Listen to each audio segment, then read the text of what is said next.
Hello guys, welcome to another blog. আজকের অনেক দিন পরে ব্লগ আপলোড করছি, তো সঙ্গে থাকবে, অবশ্যই সাবস্ক্রাইব করবে এমএস হলদিয়া ব্লগস।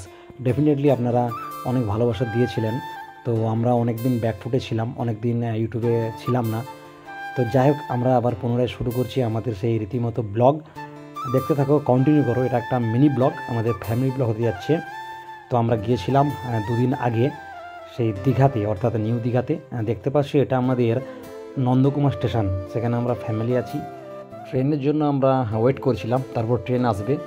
তো সেগুলো ক্লিপ হয়তো আমি দেখাতে পারবো না, তো আমি কোনো কারণে আমি সেগুলো ফুটেজ নিইনি।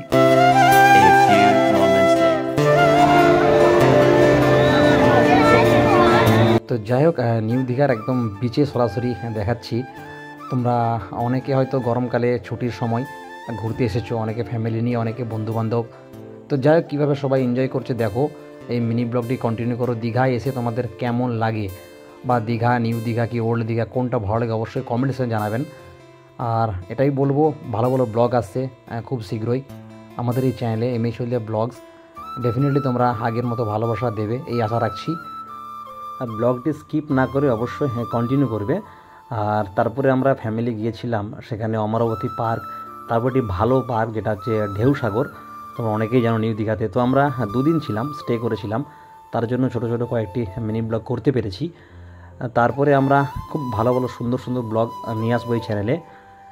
তো সবাই কন্টিনিউ করো এবং সাবস্ক্রাইব করবে এমএস হলদিয়া ব্লগস।